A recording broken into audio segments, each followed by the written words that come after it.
अस्सलाम वालेकुम नाज़रीन, आपका मेज़बान जहांगीर सैयद आपके प्रोग्राम सच के साथ हाजिर खिदमत है और प्रोग्राम में आपका खैर मकदम करता है। नाज़रीन, जिस तरह के आप जानते हैं कि हमारे प्रोग्राम का फॉर्मेट ये है कि हम इख्तिसासी शोबे के स्पेशलाइज शोबे से ताल्लुक़ रखने वाले माहिर को का इंतखाब करते हैं और जो उसकी खिदमात है और जो आवाम पे इम्पेक्ट पड़ता है, उसके असरात मुरतब होते हैं, उसको जो है हम रिकॉर्ड पे लाना चाहते हैं। खुशकिस्मती हमारी ये कि आज हमारे साथ पेंडेमिक कोरोना के एक हीरो हैं, जिना अस्पताल से ताल्लुक़ है, वहाँ इन्होंने बड़ी खिदमत अंजाम दी है, जो डे वन से जो है आपकी पोस्टिंग वहाँ रही है और जो क़यामत ख़ेज़ मनाजिर थे वो लोगों पे भी गुज़र रहे थे, डॉक्टर्स पे भी गुज़र रहे थे, डॉक्टर्स भी इनके सामने जो है जान दे रहे थे और फिर ये भी उससे उस कैफियत से गुज़रे।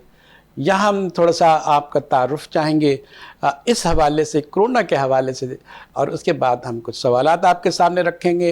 We salute you at the hero of the nation कि आपको खुदा ने ऐसा मौका दिया और आप उस इम्तिहान में पूरे उतरे, सुरखरू हुए। आज जो है इज़्ज़त के खाने में आप हैं और लोग आपको इज़्ज़त और ताज़ीम से देखते हैं।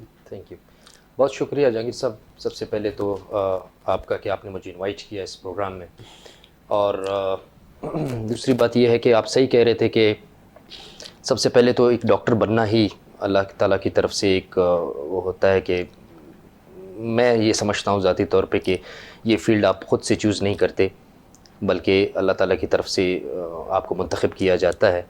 तो ये आपकी फिर आगे ज़िम्मेदारी होती है, आप किस तरह से इसको सरांजाम देते हैं। और कोरोना में जैसे कि आपने ज़िक्र किया कि शुरू में जब पाकिस्तान में ये वबा आई तो काफ़ी रिमर्स थे, काफ़ी चीज़ें ऐसी थी कि डिफरेंट नेगेटिव, बिल्कुल नेगेटिव किस्म के प्रोपेगेंडास थे मीडिया पे भी और सोशल मीडिया पे भी। इसी तरह से लोगों में भी अवेयरनेस नहीं थी, और सिर्फ लोगों में नहीं, इवन मेडिकल जो प्रोफेशंस थे उनको भी प्रॉपर इस डिज़ीज़ के बारे में नहीं पता था, इसकी प्रॉपर कोई ट्रीटमेंट नहीं थी। इसके वक्त के हिसाब से ज़ाहिर सी बात है चीज़ें होती रहीं और डिफरेंट चेंजिंग्स आती रहीं इस बीमारी के अगेंस्ट। तो वो काफ़ी मुश्किल मरहला था जब ये स्टार्ट में आया और हमने एज ए वॉरियर या एज ए हमने फ्रंट की मैन के तौर पे जो जिस तरह से हमने इसको वो किया, फेस किया। तो ये हमारे जो सीनियर्स थे, हमारी एडमिनिस्ट्रेशन थी, उनकी भी वो थी कि उन्होंने हमें चूज़ किया और यह बताया कि आपने ये जिम्मेदारी लेनी है। क्या ऐसी क्वालिटी थी, क्या जो है वो था कि आपको जो है चुना गया? आपको क्वालिफ़िकेशन ऐसी क्या थी? क्वालिफ़िकेशन का मतलब तालीम नहीं, और जो उस फ्रेम में आप किस तरह आए? अच्छा, इसका मैं ये तो वो कह सकते हैं कि जिन्होंने चूज़ किया या मुझे एज इंचार्ज के लिए कहा, तो ये वो कह सकते हैं प्रॉपरली। लेकिन ये है कि ज़ाहिर है एक ऐसी ज़िम्मेदारी है जिसमें मतलब एक प्रॉपर रिस्पॉन्सिबिलिटी थी, ना सिर्फ एडमिनिस्ट्रेशन के हिसाब से बल्कि एकेडमिक हिसाब से भी लोगों को मैनेज करना, इतने लोगों को, स्टाफ को, उनको अपने काम के हिसाब से इनको देखना, मतलब हर चीज़ से एडमिनिस्ट्रेशन और पेशेंट मैनेजमेंट, ये दोनों चीज़ें देखने के लिए कोई ना कोई इनको चाहिए था ज़ाहिर है। तो I am thankful to my administration, my seniors, my executive director कि जिन्होंने मेरा नाम मुंतखब किया।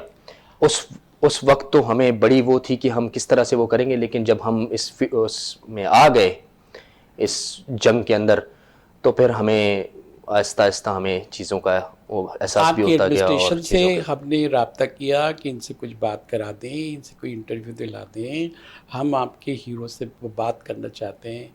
उनका जो है ये जनरल, हमारा जनरल खाली नहीं है, आप जिस फ्रंट पे हैं आप बाद में भी बात कर सकते हैं। आप जो है उन्होंने हमें इनकार कर दिया साहब, ब्लंटली इनकार कर दिया कि इस आदमी से आप को डिस्टर्ब नहीं कर सकते। ये बात आपकी बिल्कुल ठीक है।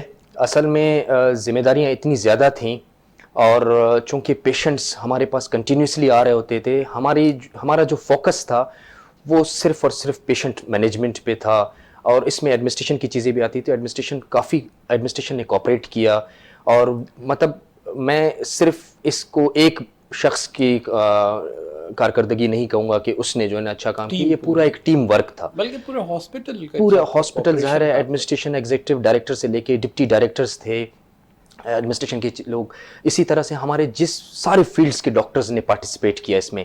मुझे बड़ी हैरत होती है कि ज़ाहिर है उस वक्त हमारा फोकस ही कोविड था और कंटिन्यूसली पेशेंट्स जिस तरह से फ्लो था, लोग आ रहे थे, तो मुझे एक प्रॉपर टीम चाहिए थी। तो मैं सल्यूट करता हूँ अपने पूरी टीम को, एग्जीक्यूटिव डायरेक्टर से लेके डिप्टी डायरेक्टर्स, पूरी एडमिनिस्ट्रेशन, उसके बाद जो मेरे सीनियर्स थे, डिफरेंट वार्ड्स के हेड थे। ज़ाहिर है पेशेंट सिर्फ कोविड के साथ नहीं आता था, वो डिफरेंट कोमॉर्बिड्स के साथ आता था। एक मैं आपसे थोड़ा सा क्रॉस टॉक कर, मैं ये पहुंचा दूँ आप तक ये मैसेज, ताकि आपके दिल में वो अंदाज़ा हो आपको, आप उनको सलूट कर रहे हैं, वो सारे आपको सलूट करते हैं और आपके पीठ पीछे सलूट करते हैं। ये उनकी और हम भी, मीडिया भी उसमें शामिल है। नहीं, बिल्कुल, मैं इनका इसलिए ये जिक्र करना चाहता हूँ क्योंकि हमारा वास्ता हर फील्ड के साथ पड़ता था। हमारे पास प्रेग्नेंट फीमेल्स आती थी तो गायनी डिपार्टमेंट के साथ इन टच में रहता था और उनका भी बड़ा रोल था इस किस्म की पेशेंट्स की, और प्रॉम्प्ट रिस्पांस जो हमें चाहिए था, इमरजेंसी पूरा डिपार्टमेंट इन्वॉल्व था। उस वहाँ से जब स्टार्ट होती थी चीज़ें, इसी तरह से पेशेंट डायबिटिक होते थे तो मेडिसिन वार्ड्स थे, पेशेंट रीनल इश्यूज़ के साथ होते थे तो नेफ्रो का वार्ड होता था। कॉल पे आ जाते थे इन टाइम। बिल्कुल, उनके साथ चूँकि कंटिन्यूसली रब्ता रहता था तो उनकी ये था कि उनके हेड तक इन्वॉल्व होते थे और डायरेक्ट हमारी कम्युनिकेशन होती थी। हमारे व्हाट्सएप पे ग्रुप्स बने हुए थे, एक सिर्फ हम मैसेज कर देते तो उनकी पूरी टीम पहुंच जाती थी या फिर इन्वॉल्व हो जाते थे, और डायरेक्ट एडमिनिस्ट्रेशन के साथ तो चूँकि ये सारी चीज़ें थी। और इसी तरह से सर्जरी की टीम थी, एनेस्थीसिया की टीम ने बड़ा रोल प्ले किया। जी हाँ, एनेस्थीसिया वालों को जो है ना उनका चूंकि वेंटिलेटर्स पे जो हमारे पेशेंट्स होते थे या फिर उन पेशेंट्स को डिफरेंट नॉन इन्वेसिव वेंटिलेटर या वेंटिलेटर्स पे उनको देखना, उनको मैनेज करना और इसी तरह से इंट्यूबेशन करना, तो ये चीज़ें जो है ना मैं सारे डिपार्टमेंट्स के, और मुझे अच्छी बात जो लगी, हम एक फैमिली बन गए थे, मतलब सारे। मुझे ये भी था कि ऑफ्थल्मो से, डर्मा से, डिफरेंट जिनका फील्ड नहीं था, लेकिन ज़ाहिर है वो डॉक्टर हैं, उन्होंने कहीं ना कहीं किसी उसमें काम किया है इस फील्ड में, पेशेंट मैनेजमेंट में, तो वो उन्होंने भी काफ़ी कोऑपरेट किया। वो भी अपने लोगों को पोस्ट करते थे और वो भी किसी न किसी जहाँ उनकी ज़रूरत पड़ती थी हम उनसे वो काम ले लेते थे। प्रोफेसर डॉक्टर हैं आप, असिस्टेंट प्रोफेसर चेस्ट डिपार्टमेंट के, तो एक सवाल तो बनता है, खुदा ने शायद आपका इंतखाब इसलिए भी किया कि सबसे ज़्यादा मुतासिर ये चेस्ट करता रहा है ये मर्ज़, और आप उसके एक्सपर्ट के तौर पर वहाँ रहे, तो वो जो चेस्ट वार्ड का एक्सपीरियंस क्या काम आया? और चेस्ट वार्ड को जो बिल्कुल ही अलार्मिंग सिचुएशन थी, वहीं से तो प्रोड्यूस होते थे सबसे ज़्यादा, जिसका चेस्ट कमज़ोर वो जो है विक्टिमाइज्ड हो जाता था। तो इसको आपने किस तरह मैनेज किया और अपने तजर्बे से कैसे फ़ायदा पहुंचाया, और ये चेस्ट के मसाइल को कैसे ओवरकम किया, ताकि ज़्यादातर तो लोग जिंदा रहे? बिल्कुल, उसका तो एवरेज बहुत हाई है। बिल्कुल, हमें ये बेनिफिट था कि चूंकि हम लोग चेस्ट से रिलेटेड थे और ज़्यादातर ये लंग्स को इन्वॉल्व करता था, पेशेंट रेस्पिरेटरी फेलियर में चले जाते थे, तो चूंकि हमारा अपना फील्ड था तो मुझे मतलब देखने के लिए, या मेरी चेस्ट की टीम है, चेस्ट की टीम का भी मैं इसमें यहाँ पे जिक्र ज़रूर करूँगा क्योंकि चेस्ट वालों ने काफ़ी सेक्रीफाइस किया है इसमें, इस पेंडेमिक के टाइम में, क्योंकि ज़्यादातर पेशेंट डॉक्टर्स वहाँ से पोस्ट होते थे और मेरी टीम का एक हिस्सा होते थे। तो जो हर शिफ्ट में हमारे पास डॉक्टर्स थे तो उनका किसी न किसी एक सीनियर के साथ मैं चेस्ट वाले डॉक्टर को इन्वॉल्व ज़रूर करता था ताकि वो वहाँ पे मौजूद जो रहता था। तो उन्होंने चेस्ट की टीम को मैं कहूँगा कि उन्होंने काफ़ी अच्छा काम किया इसमें। अपने आपके डिपार्टमेंट से चेस्ट वार्ड की जो है एक डॉक्टर साहिबा है, डॉक्टर राबिया, उनका भी इंटरव्यू लिया जी, और उन्हीं का आप तस्करा कर रहे हैं उसी वार्ड का, कि वहाँ से आपने बड़ी मदद ली और उन्होंने भी बड़ा कोऑपरेशन की दिखाया। जी हाँ, बिल्कुल बिल्कुल, चेस्ट के डॉक्टर्स ने काफ़ी वो किया, और डॉक्टर राबिया भी हमारी अच्छी टीम का एक हिस्सा थी। उन्होंने वैक्सीनेशन सेंटर को इनिशियल जब स्टार्ट हुआ था, वैक्सीनेशन सेंटर, उसको एन इंचार्ज उन्होंने काफ़ी अच्छे से स्टार्ट किया। उसके बाद फिर वो मेरे पास साथ उन्होंने एज ए टीम वर्कर काम किया, और बाद में अभी रिसेंटली वही इंचार्ज हैं, वही देख रही हैं अभी इस वक्त वार्ड को। यू। अच्छा, ये तो आपने बताया कि किस तरह आपको कोऑपरेशन मिली, लेकिन जो पूरी इंटरनेशनली ग्लोबली जो सिचुएशन थी, अब इसका तो कोई इलाज भी नहीं था, वैक्सीनेशन के लिए भी बंदोबस्त नहीं था, फिर वो डिले थोड़ा सा, उसके बाद ये कुछ वैक्सीनेट होने लगे, उस बहरान से बचने के लिए बगैर उस समय बगैर हथियारों के आप लड़ते रहे। आपके पास दवाइयाँ ही नहीं थी, रिलेटेड दवाइयाँ नहीं थी, इजाद ही नहीं था, पहली मिसाल थी, कोई पैरल एग्जाम्पल नहीं था कि उसकी मदद से आप जो है मेडिकल की कोई किताब खोल के देख लेते और उसका हल निकाल लेते। इस कैफियत में जो वैक्यूम था नॉलेज का और तो एक्सपीरियंस का, उसको कैसे फुल की? जी, बिल्कुल आप ठीक कह रहे हैं।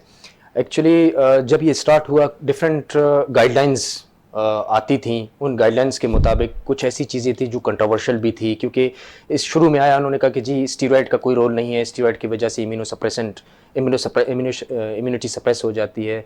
तो हमने कुछ करके स्टार्ट कर दिए, कुछ डिफरेंट जगहों पे लोगों ने स्टार्ट कर दिया। नॉर्मली कहते हैं कि जिंदगी के लिए जी, तो बहुत ज़रूरी है। जी, उस वक्त एक वो था कि ये इम्यूनिटी इंसान की सप्रेस हो जाती है, तो शुरू में इसके बारे में भी काफ़ी डिफरेंट किस्म के लोगों की ओपिनियंस थी। लेकिन मैंने अपने वार्ड में जब शुरू में कुछ जगहों पे जब स्टार्ट कर दिया लोगों ने एज अ रिसर्च लोगों पे, तो उसका अच्छा इफेक्ट आने लगा। अच्छा, इसी तरह से बाईपैप के बारे में, डायरेक्ट अगर पेशेंट वेंटिलेटर फेलियर में चला जाता था तो डायरेक्ट वेंटिलेटर पे डालना होता था, क्योंकि कहते थे कि जी बाईपैप का नॉन इन्वेजिव वेंटिलेटर्स का इतना रोल नहीं है, क्योंकि उससे और ज़्यादा स्प्रेड करता है वायरस।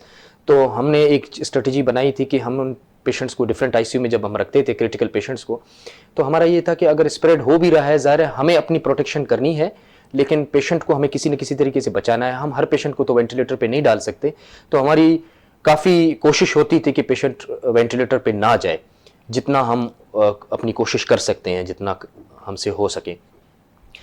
तो जी। अब ये सूरत हाल तो ये ऐसा भी तो होता है ना, ये तो इंसानों में इनसे ही तो डॉक्टर होते हैं ना। कुछ लोग डॉक्टर जो है या पैरामेडिक्स जो है वो पीछे हटना चाहते हो, वो सोचते हो यार ये तो अजाब है, ये तो डायरेक्ट जो है मौत के मुंह में जाने वाला है। इस कैफियत को आपने कैसे काबू किया और कैसे लोगों को राज़ी किया कि वो 100% खिदमत के लिए तैयार ही हो गए? जी, ये तो बड़ा ही डिफरेंट एक्सपीरियंस था। शुरू में जब मैं पोस्ट हुआ एज एन इंचार्ज, तो मैंने देखा कि टीम में मेरे लिए भी एक नई चीज़ थी इस पेंडेमिक के दौर में, और मैंने अपने जूनियर्स को देखा, क्योंकि सीनियर एक रास्ता प्रोवाइड करता है या एक रास्ता बताता है कि आपने क्या करना है।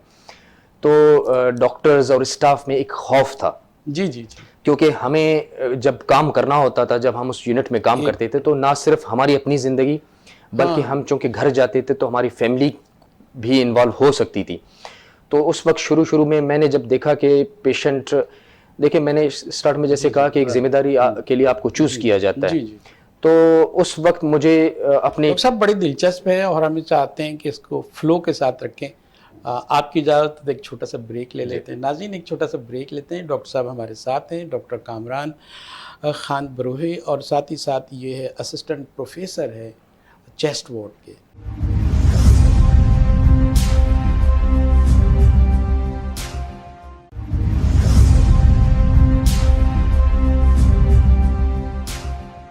वेलकम बैक नाज़रीन, दोबारा हम आपका खैर मकदम करते हैं प्रोग्राम में।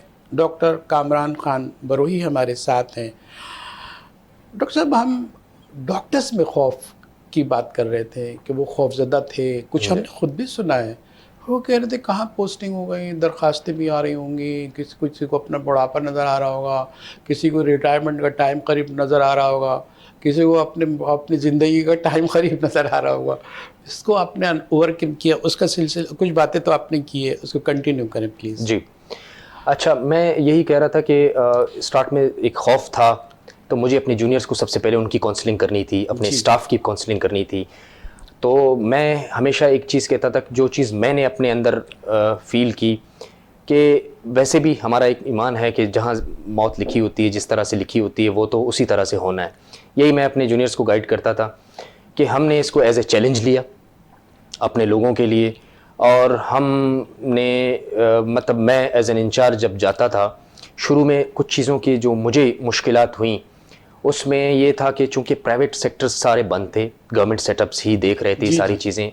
गवर्नमेंट सेटअप्स के बारे में लोगों के डिफरेंट राय होती है।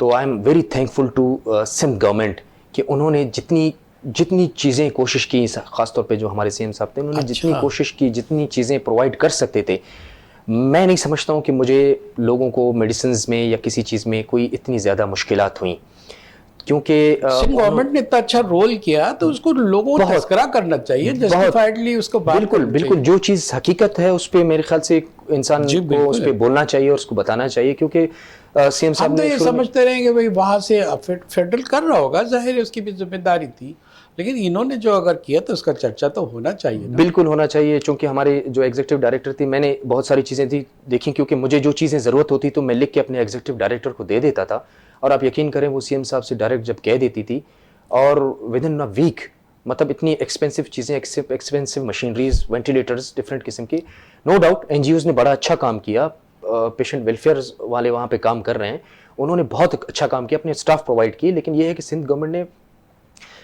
मतलब हम जो चीज़ों की डिमांड करते थे वो चीज़ हमें प्रोवाइड कर दी जाती। देखिए एक बड़ी अच्छी पिक्चर है ये कि सिंध गवर्नमेंट ने भी मदद की, एनजीओज़ ने भी मदद की, पैरामेडिक्स ने भी मदद की, साथी थे वो लोग तो शामिल, डॉक्टर्स भी अलाइनमेंट में थे।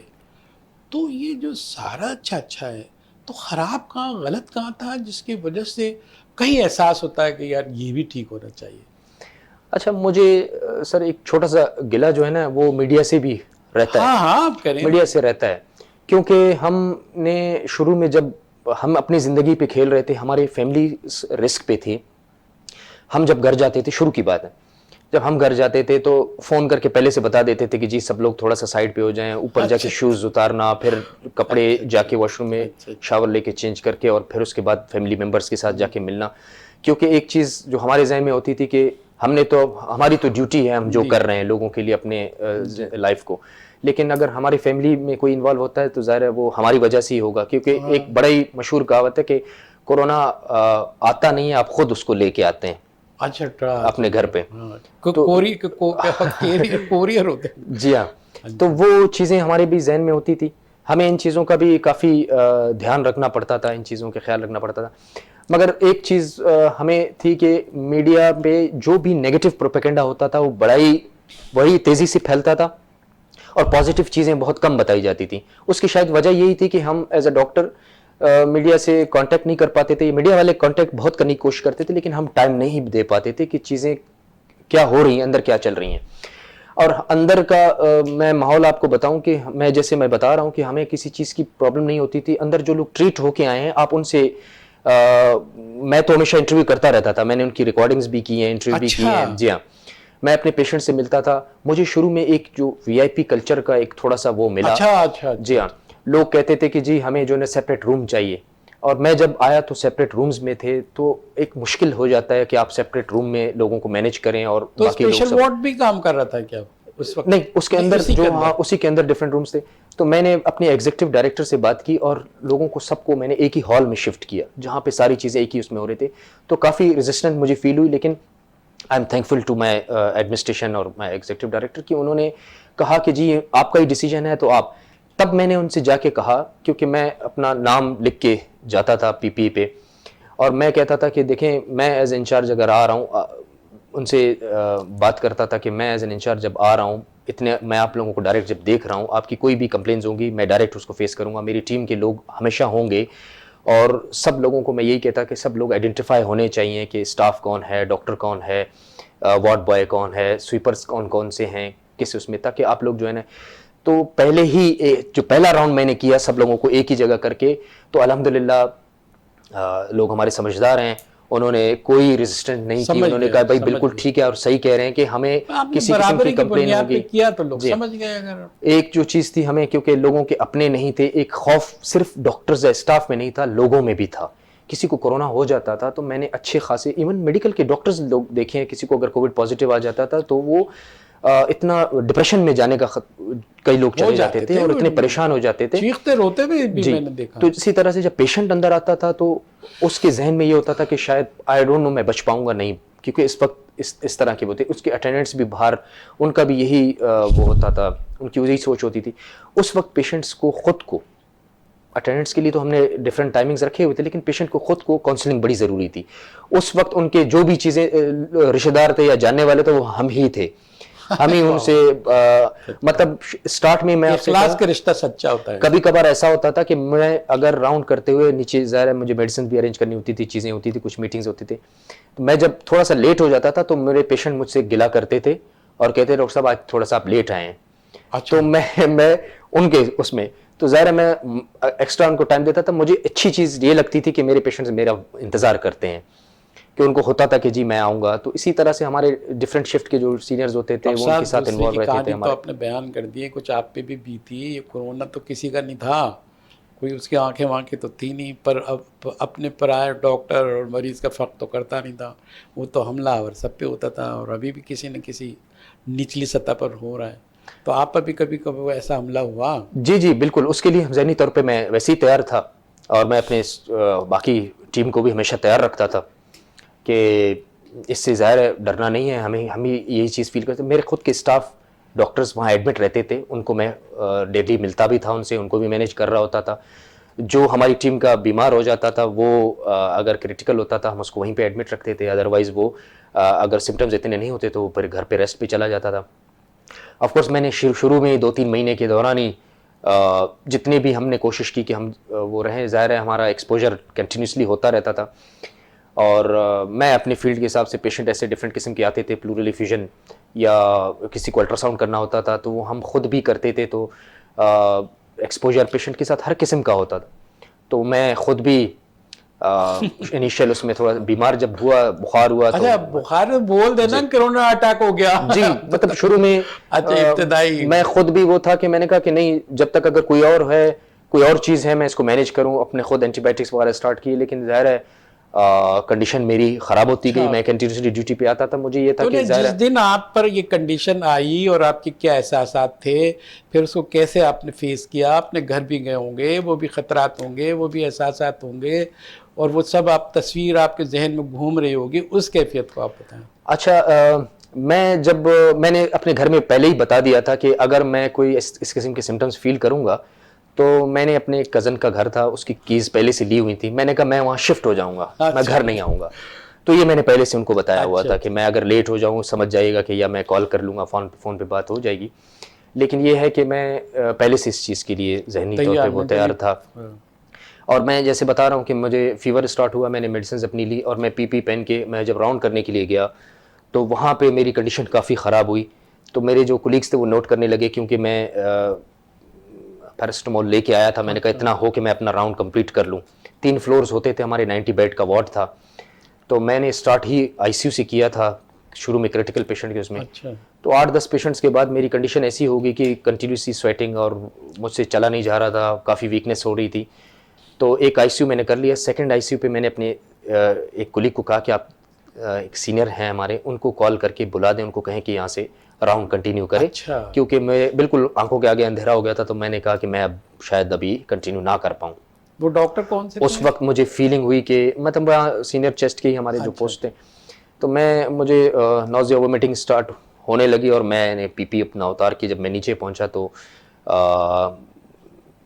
आईवी लाइन मेरी मेंटेन करनी पड़ी नीचे जाके खुद ही। डॉक्टर्स पे क्या गुजरे होगे आपका? उनका लीड कर रहा है, ये पर्सनालिटी एकदम जो है वो। हाँ बिल्कुल, मैं अगर नीचे ना पहुंचता तो शायद मैं कोलैप्स हो चुका होता। मुझे मेरी जो हेड नर्स हैं जो वार्ड की, मुझे इतना था मैं अपने ऑफिस तक नहीं पहुंच पाऊंगा, कम से कम वहां तक पहुंच जाऊं कि मैं एटलीस्ट।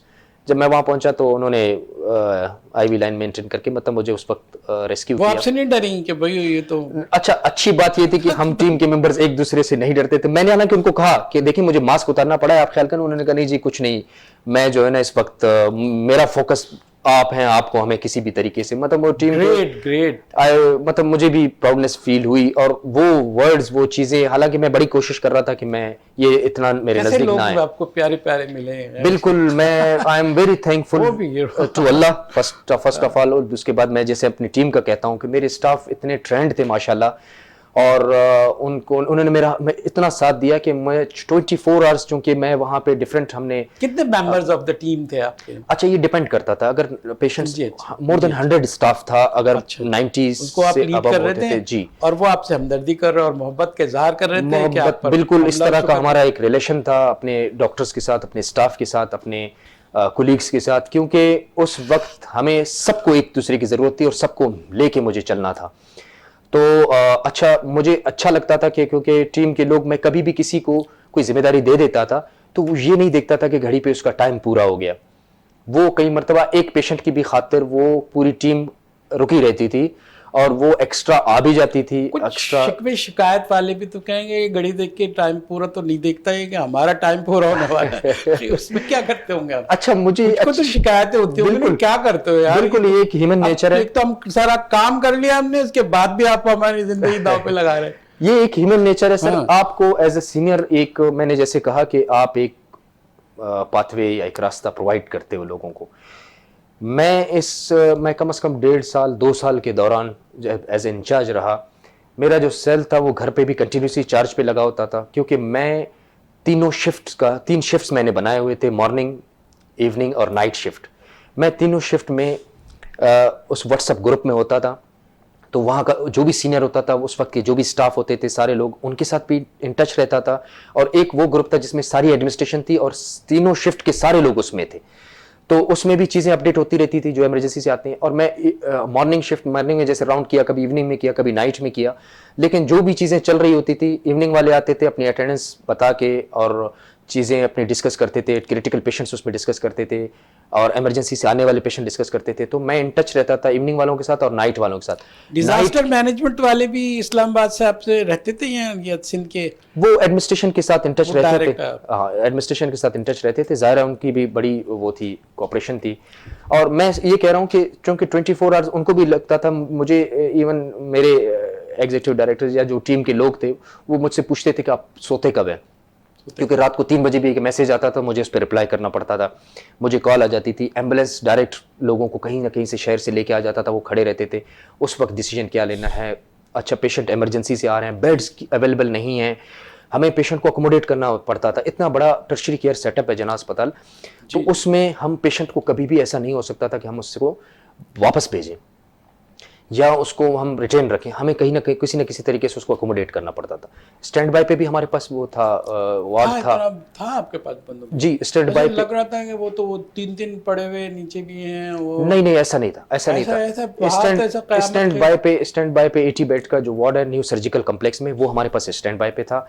अच्छा, हमें चूंकि हर 6 घंटे में इसकी रिपोर्टिंग करनी होती थी और कमांड एंड कंट्रोल पे भी एज ए मेंबर था मैं, जिसमें हाँ डिफरेंट सिंध के सेक्रेटरीज थे, बाकी लोग थे, इवन मिनिस्टर साहिबा थी, तो उनमें भी हमें अपडेट करनी पड़ती थी चीज़ें, क्योंकि पूरे शहर के लोग थे वहाँ पे, एमएस थे, डायरेक्टर्स थे, एडमिनिस्ट्रेशन के लोग थे। तो अगर कहीं पे बेड की ज़रूरत पड़ती तो उस ग्रुप में डाला जाता था, तो फिर हम लोग उसको ले लेते थे वहाँ से। डॉक्टर साहब, बड़े ज़बरदस्त इंकशाफात हैं, एहसासात हैं, जज्बात हैं, उस कैफियत को आप जो है वो यहाँ इजहार कर रहे हैं। नाज़रीन, एक छोटा सा ब्रेक लेते हैं, उसके बाद हम दोबारा डॉक्टर साहब की तरफ जाते हैं और मज़ीद कुछ एहसासात, जज्बात की डिलीवरी जो है वो आपको करते हैं। हमारे साथ रहिए, एक छोटा सा ब्रेक।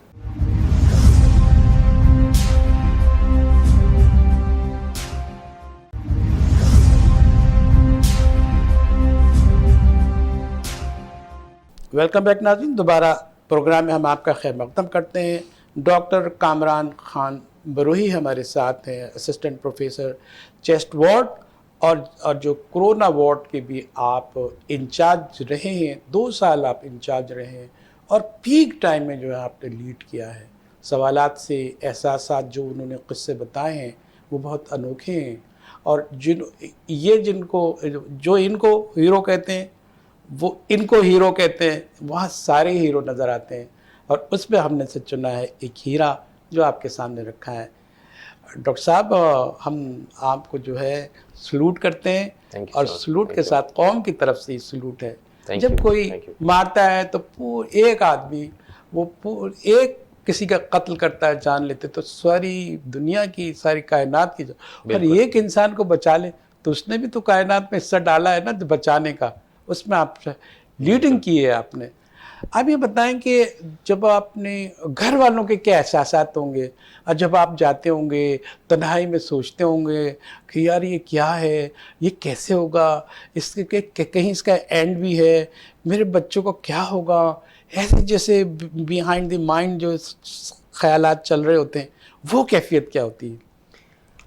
अच्छा जहांगीर साहब, असल में आप सही कह रहे हैं। चीज़ें उस वक्त जब पीक पे थी, कुछ नहीं पता था कि एंड कहाँ पे जाके होगा और व्हाट्स नेक्स्ट, आगे क्या होना है। क्योंकि एक पीक आता था, एक वेव आती थी, और कुछ अरसे के लिए हमें बॉर्डर पे, मतलब ग्राफ बॉर्डर पे आ जाता, तो उसके बाद जब सेकंड पीक आती थी वो इससे ज़्यादा ख़तरनाक होती थी। सही और हम सही। यही समझ रहे होते थे कि अब हमें चीज़ें, क्योंकि स्टाफ वगैरह ये लोग कम कर देते थे कि भी अब ज़ाहिर जहाँ पे ज़रूरत नहीं है या जहाँ पे कम ज़रूरत है तो हम उनको कम की तरफ जाते थे। तो उसके बाद जब दूसरा पीक आता था वो इतना ख़तरनाक होता था, फिर हमें फिर एक नए जज्बे के साथ, एक नई क़ुव्वत के साथ और नए एक एहसास के साथ फिर हमें उसके में इन्वॉल्व होना पड़ता था।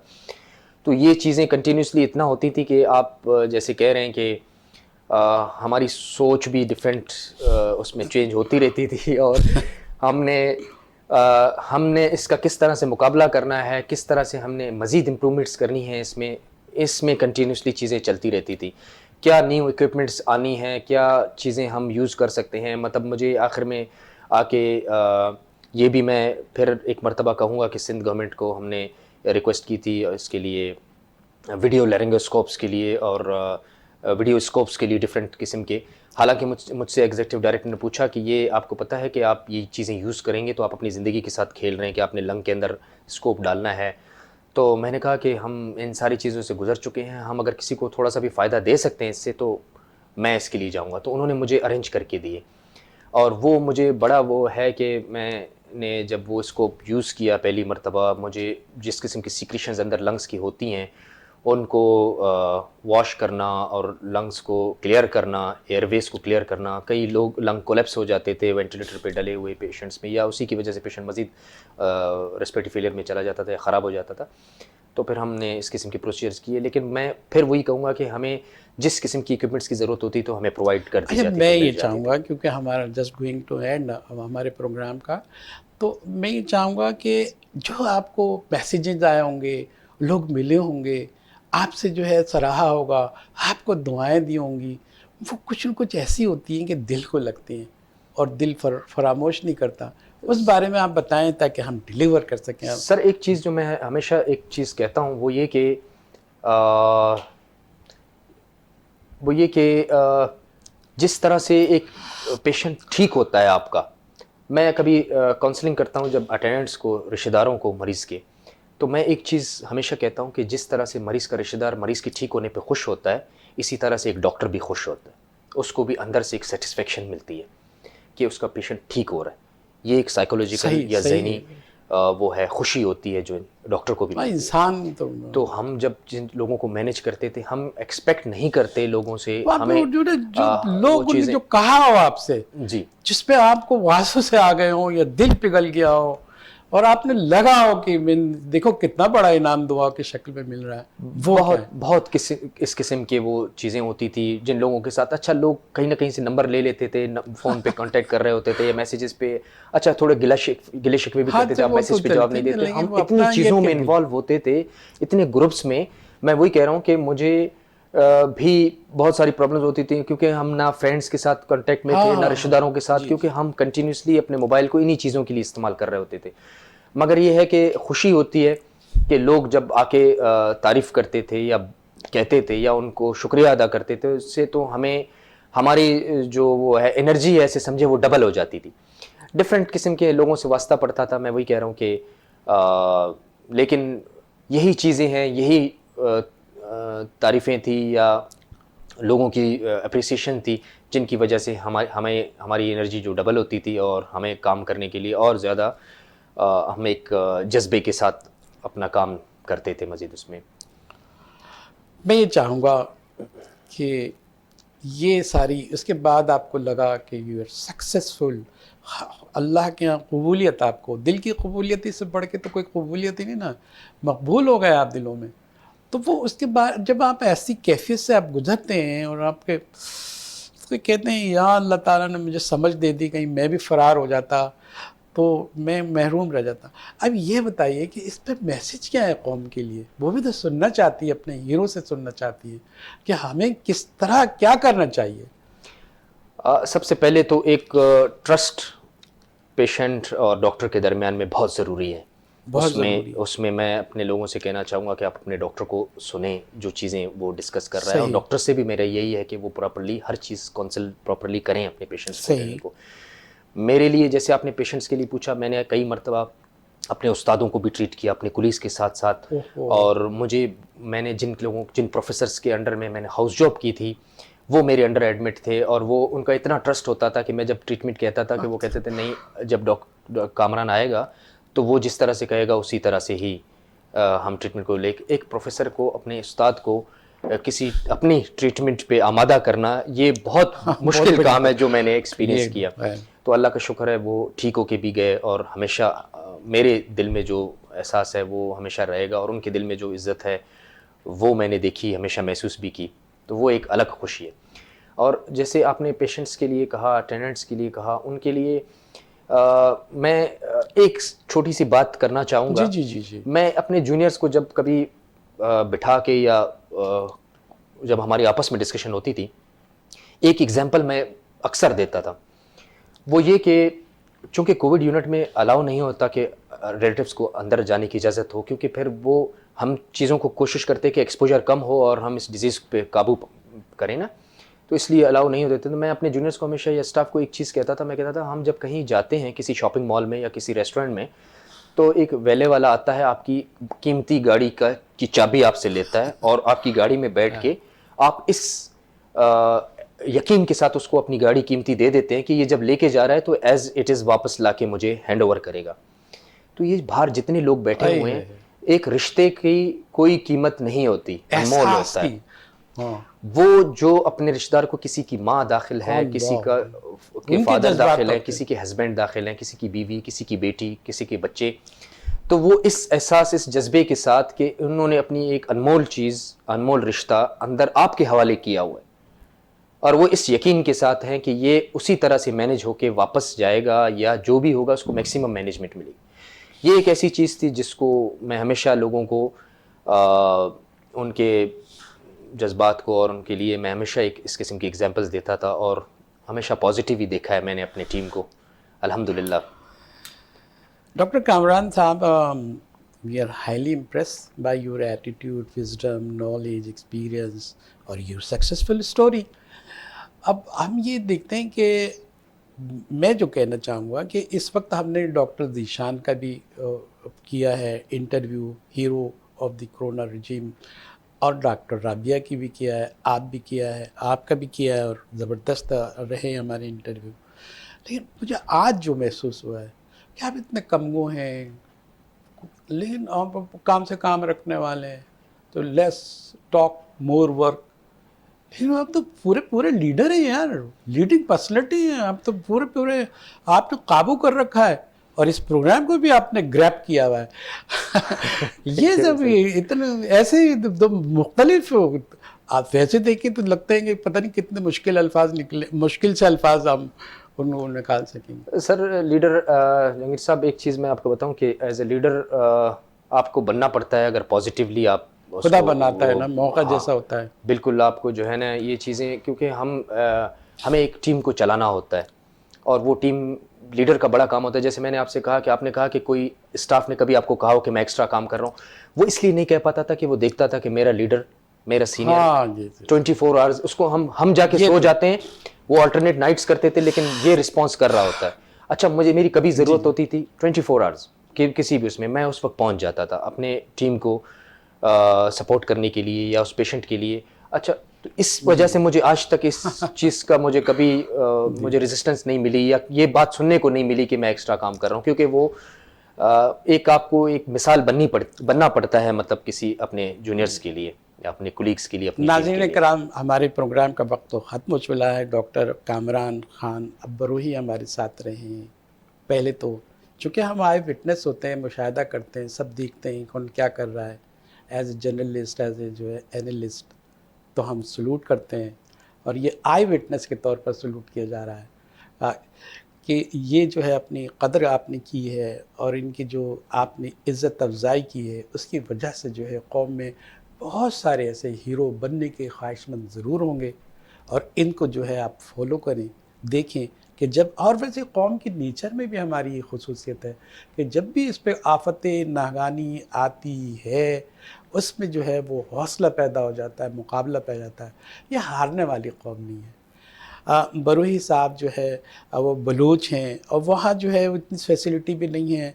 और आपने जिस तरह खिदमत की है और हम उस सारे लोगों को जहाँ जहाँ से आपका जो जो रिश्ता है सबको सलाम करते हैं कि आप ऐसा फ़र्जंद हमारे पास है जिसने इंसानियत के लिए काम किया, इंसानियत की जान बचाने के लिए अपनी जान दाँव पे लगाई, इनके बच्चों के लिए, अहले ख़ाना के लिए, कि वो भी जो है वो आगे चल के मुस्तक़बिल में अपने कामरान डॉक्टर कामरान को फॉलो करेंगे, कौम फॉलो करेगी।